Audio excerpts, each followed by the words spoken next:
दोस्तों नमस्कार। पीके एजुकेशन में आप सभी साथियों का स्वागत है। एक बार फिर से मैं आप सबके सामने उपस्थित हूँ D triple S P KVS NBS के प्रीवियस ईयर क्वेश्चंस को लेके। दोस्तों क्लास स्टार्ट करने से पहले आप सबको बता दूं, इस चैनल पे आपको जो है D triple S B KVS NBS जैसे महत्वपूर्ण एग्जाम का प्रीवियस ईयर क्वेश्चन कवर कराए जा रहे हैं। और इसका जो है फर्स्ट पार्ट जो है डी ट्रिपल एस बी का और केवीएस एनबीएस में जितने भी क्वेश्चन आए हुए हैं वो प्राचीन इतिहास से आपको कवर कराए जा चुके हैं। चैनल पे अवेलेबल है जो है इसका वीडियो, आप देख सकते हैं जाके। और नेक्स्ट पार्ट जो है इसका मेडिवल हिस्ट्री वो आज से स्टार्ट हो रहा है इस पे। तो दोस्तों वीडियो में बने रहें, आपका इसका लाभ जो है जरूर मिलेगा, एग्जाम में देखने को मिलेंगे। और जो है चैनल को भी सब्सक्राइब कर दें ताकि आने वाले जितने भी महत्वपूर्ण वीडियो रहेंगे वो आपको मिलते रहेंगे। इसका जो है दोस्तों हम जितने भी previous year question KVS NBS और डी ट्रिपल एस बी में आए हुए हैं वो सब कवर कराएंगे। तो वीडियो में बने रहें। आइए स्टार्ट करते हैं। दोस्तों आज इसका प्राचीन इतिहास जो है चैप्टर खत्म हो चुका है। जितने भी प्राचीन इतिहास से क्वेश्चन बने हुए थे, इसमें आए हुए थे डी ट्रिपल एस बी में, वो सब जो है हमने कवर करा दिया है। अब मध्यकालीन इतिहास आज से स्टार्ट हो रहा है दोस्तों। इससे जितने भी क्वेश्चन आपके D triple S B exam में बने हुए हैं वो सब कवर कराए जाएंगे। तो चैनल को सब्सक्राइब जरूर करें। आइए स्टार्ट करते हैं। दोस्तों मध्यकालीन इतिहास का पहला क्वेश्चन है 86 नंबर, जो D triple S B PRT में पूछा गया है फर्स्ट शिफ्ट में 2022 में। पहला क्वेश्चन है इसका, राजा जयपाल और मोहम्मद गजनी के बीच पेशावर का युद्ध किस वर्ष में लड़ा गया था? इसके चार ऑप्शन आपके सामने हैं।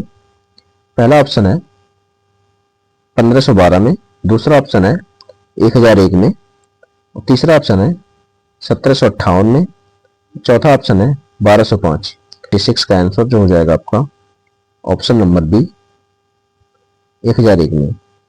राजा जयपाल और मोहम्मद गजनी के बीच पेशावर का युद्ध 1001 ईस्वी में लड़ा गया था, जिसमें जयपाल की हार हुई और उसे पकड़ लिया गया। परिणाम स्वरूप हार के अपमान के कारण जयपाल ने आत्मदाह कर लिया। आइए नेक्स्ट क्वेश्चन पे चलते हैं।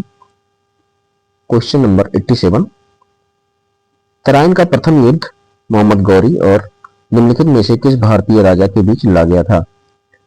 दोस्तों इसके चार ऑप्शन आपके सामने हैं। D triple S B PRT 2022 में फर्स्ट शिफ्ट में पूछा गया क्वेश्चन है। आइए इसको देखते हैं। पहला ऑप्शन है देव बर्मन ने, या दूसरा ऑप्शन है यशो विग्रह में, तीसरा ऑप्शन है पृथ्वीराज चौहान, या चौथा ऑप्शन है राजा उदय सिंह। तो इसका जो कौन सा ऑप्शन सही हो जाएगा आपको बताना है। इसका ऑप्शन नंबर जो है सी सही हो जाएगा, पृथ्वीराज चौहान। ठीक है दोस्तों, इसकी मूवी भी आई थी, आप लोगों ने देखा होगा, मोहम्मद गौरी और पृथ्वीराज चौहान के बीच में जो युद्ध हुआ था। आइए इसका एक्सप्लेनेशन देखते हैं। मोहम्मद गौरी का असली नाम शहाबुद्दीन उर्फ मुइजुद्दीन मोहम्मद गौरी था। उसने 1175 ईस्वी में मुल्तान के विरुद्ध आक्रमण किया। उसने दो महत्वपूर्ण लड़ाइयां लड़ी। 1191 ईस्वी में तराइन का प्रथम युद्ध, जिसमें पृथ्वीराज चौहान ने पराजित कर दिया था उसको, मोहम्मद गौरी को। और 192 ईस्वी में तराइन द्वितीय युद्ध, जहां पृथ्वीराज चौहान पराजित हुआ और उसके द्वारा मारा गया। ठीक है दोस्तों, आइए आगे चलते हैं नेक्स्ट क्वेश्चन पे 88 पे। नेक्स्ट क्वेश्चन है दोस्तों, मोहम्मद गजनवी ने किसने अपने पहले आक्रमण में हिंदुस्तानी राजतंत्र पर हमला करते हुए जयपाल को पराजित किया? इसके चार ऑप्शन आपके सामने हैं। पहला ऑप्शन है 1001 ईस्वी में, दूसरा 1011 ईस्वी में, तीसरा है 1006 में, और चौथा ऑप्शन है 1008 ईस्वी में। दोस्तों D triple S B fire operator परीक्षा में आया हुआ क्वेश्चन है। इसका जो ऑप्शन नंबर हो जाएगा सही ए 1001 ईस्वी में। मोहम्मद गजनवी गजनी का शासक था, जिसने 998 ईस्वी से 1023 ईस्वी तक शासन किया। महमूद गजनवी ने भारत पर 17 बार आक्रमण किया। उसके आक्रमण का प्रमुख कारण भारत की संपत्ति को लूटना था। इसने 1001 ईस्वी से हिंदुस्तानी राजतंत्र के सीमांत प्रदेशों के राजा जयपाल के विरुद्ध युद्ध किया, जिसमें जयपाल की पराजय हुई।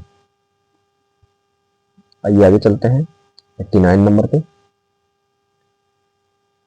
दिल्ली की सुरक्षा प्राचीर में निम्नलिखित में से कौन सा इब्न बतूता के द्वारा सबसे उत्तम दरवाजा बताया गया? पहला ऑप्शन है मांडवी दरवाजा, दूसरा है बदायूं दरवाजा, तीसरा है गुल दरवाजा, चौथा है दिल्ली दरवाजा। दोस्तों केवीएस पीआरटी में पूछा गया 2018 का क्वेश्चन है। तो इसका जो सही ऑप्शन हो जाएगा बदायूं दरवाजा, ऑप्शन नंबर बी ऐसे हो जाएगा। दिल्ली की सुरक्षा प्राचीर में बदायूं दरवाजा को इब्न बतूता के द्वारा सबसे उत्तम दरवाजा बताया गया था। इब्न बतूता अफ्रीका के मोरक्को देश का निवासी था जो भारत घूमने आया था। आइए आगे चलते हैं प्रश्न नंबर 90 पर।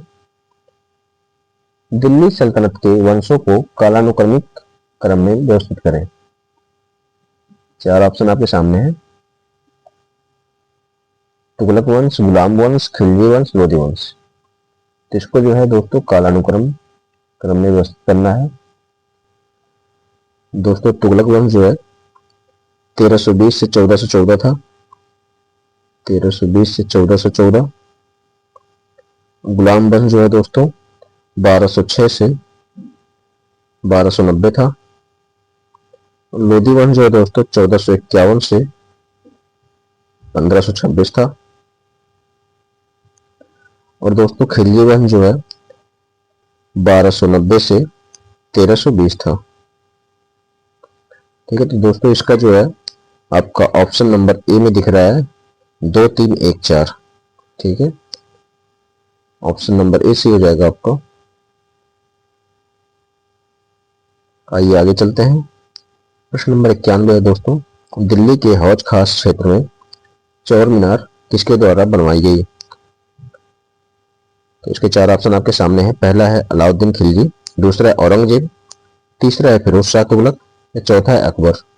इसका कौन सा ऑप्शन सही है ये आपको बताना है। तो ऑप्शन नंबर इसका सही हो जाएगा अलाउद्दीन खिलजी। चार मीनार जो है दोस्तों दिल्ली में हौज खास क्षेत्र में है जो अलाउद्दीन खिलजी के द्वारा बनवाया गया था। इसका एक्सप्लेनेशन देखते हैं आइए आगे। चार मीनार या टावर ऑफ थीप्स 13वीं शताब्दी की मीनार है। यह दिल्ली के हौज खास क्षेत्र में स्थित है। अलाउद्दीन खिलजी ने इसका निर्माण करवाया था।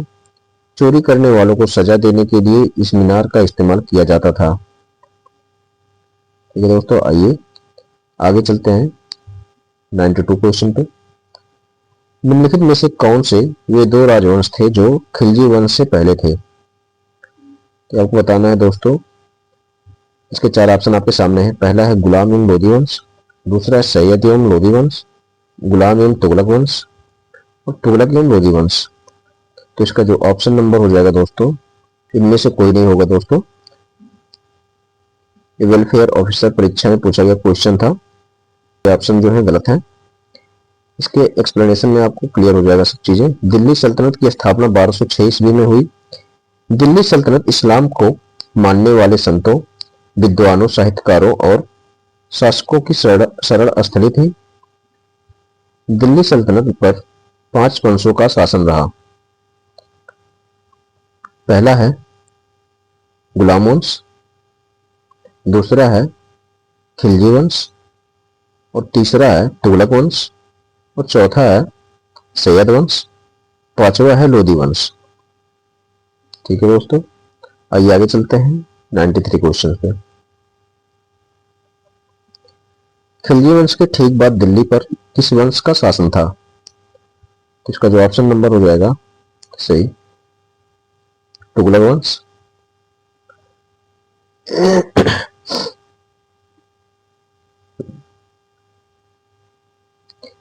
खिलजी वंश के ठीक बाद दिल्ली पर किस वंश का शासन था? इसके चार ऑप्शन आपके सामने है। पहला ऑप्शन है तुगलक वंश, दूसरा है राजपूत वंश, तीसरा है सैयद वंश, चौथा है लोधी वंश। दोस्तों 2 बार को पेपर में पूछा गया क्वेश्चन है। D+B PRT में पूछा गया था। ठीक है, देखिए किस तरह से क्वेश्चन घुमा के वही पूछ जा रहा है। तो इसका जो ऑप्शन नंबर ए है दोस्तों वो सही हो जाएगा तुगलक वंश। 1206 से 1526 ईस्वी तक भारत पर शासन करने वाले 5 वंश के सुल्तानों के शासनकाल की दिल्ली सल्तनत कहा जाता है। ये 5 वंश थे जो आपके सामने हैं। पहला है गुलाम वंश, खिलजी वंश, तुगलक वंश, सैयद वंश और लोधी वंश। इनका शासनकाल भी लिखा हुआ है, आप देख सकते हैं। जो है बाबर द्वारा इब्राहिम लोदी को पानीपत के प्रथम युद्ध 1526 में जो हुआ था, इसमें पराजित करने के साथ ही दिल्ली सल्तनत पर के शासन का अंत हो गया। इब्राहिम लोदी संभवतः युद्ध में मारे जाने वाला मध्यकाल का प्रथम शासक था। आइए आगे चलते हैं 94 नंबर पे। दिल्ली की उस सुल्तान का नाम बताएं जिसने अपनी राजधानी दिल्ली से देवनागरी स्थानांतरित की। इसके 4 ऑप्शन आपके सामने हैं। मोहम्मद बिन तुगलक, दूसरा है कुतुबुद्दीन ऐबक, तीसरा है अलाउद्दीन खिलजी, चौथा है इब्राहिम लोदी। ये दोस्तों एनवीएस पीजीटी में पूछा गया क्वेश्चन था फर्स्ट शिफ्ट में। इसका जो सही ऑप्शन हो जाएगा ऑप्शन नंबर ए, मोहम्मद बिन तुगलक। आइए इसका एक्सप्लेनेशन देखते हैं।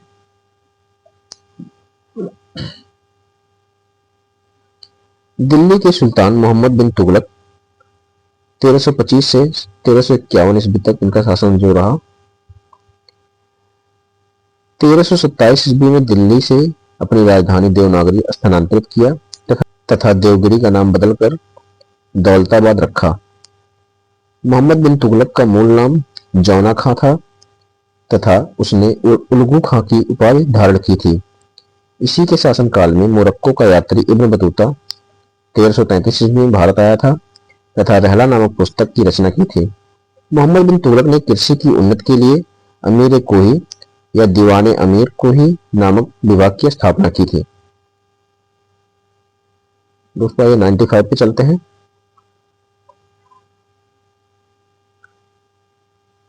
बारहवीं शताब्दी के अंतिम दशक के दौरान निर्मित कुब्बत अल इस्लाम मस्जिद और मीनार किसकी की गई शहर की प्रथम सामूहिक मस्जिद थी?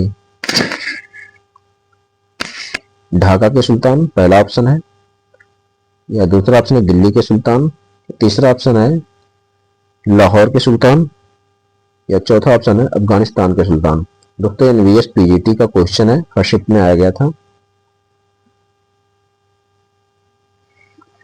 इसका जो ऑप्शन नंबर बी हो जाएगा दिल्ली के सुल्तान, ए सही हो जाएगा।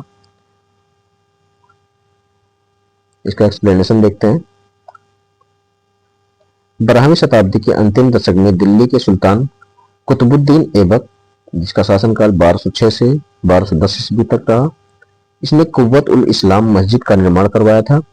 पृथ्वीराज चौहान की पराजय के पश्चात ऐबक ने इस मस्जिद का निर्माण करवाया था।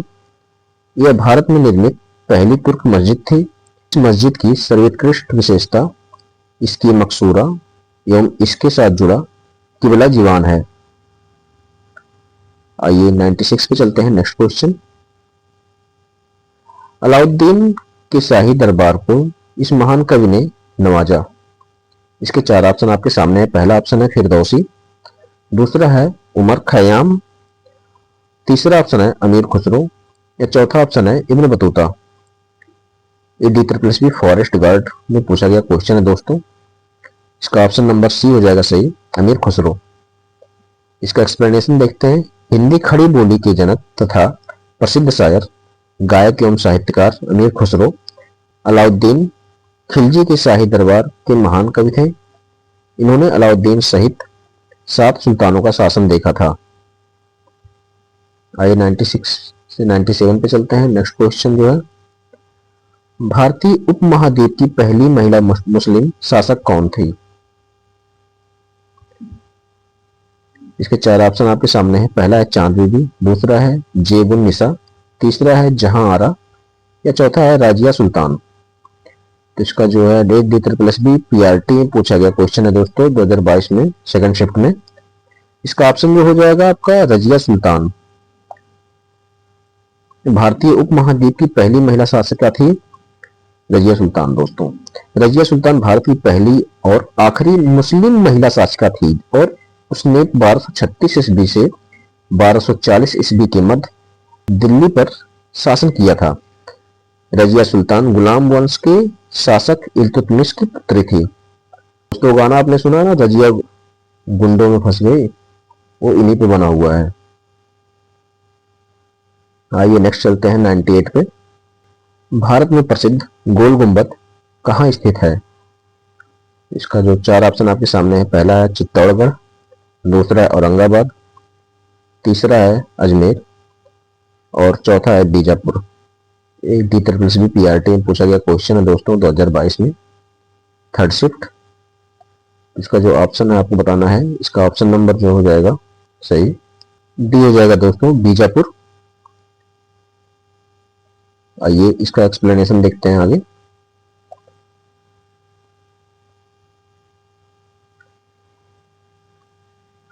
बीजापुर का गोल गुंबद, जिसे गुम्बज भी कहते हैं दोस्तों, मोहम्मद आदिल शाह का मकबरा है। इस मकबरे का निर्माण 1656 ईस्वी में वास्तुकार दाबुल के याकूत द्वारा किया गया था। नेक्स्ट क्वेश्चन है दोस्तों, निजाम उल मुल्क आसफ जाह किस राज्य के संस्थापक थे? इसके चार ऑप्शन आपके सामने है, पहला अवध, दूसरा दिल्ली, तीसरा ऑप्शन है हैदराबाद, चौथा ऑप्शन है बंगाल। DSSB PRT में पूछा गया क्वेश्चन है दोस्तों 2022 में, सेकंड शिफ्ट का। ये ऑप्शन नंबर हो जाएगा सी, हैदराबाद। इन्होंने हैदराबाद की स्थापना की थी। निजामुल उल्क आसफ जाह ने हैदराबाद राज्य 1724 ईस्वी में तथा आसफ जाही वंश की स्थापना की। वह मुगल सम्राट के अधीन दक्कन का वायसराय था। मुगल बादशाह मोहम्मद शाह ने चिनकिच खां, जिसे निजामुल मुल्क, को दक्कन के 6 सूत्रों की सूबेदारी सौंपी थी, जिसके मुख्यालय जो है औरंगाबाद था। आइए आगे चलते हैं नेक्स्ट क्वेश्चन पे। अजमेर में किस सूफी संत की दरगाह है? दोस्तों एक KBS PRT का क्वेश्चन है। इसके चार ऑप्शन आपके सामने है दोस्तों।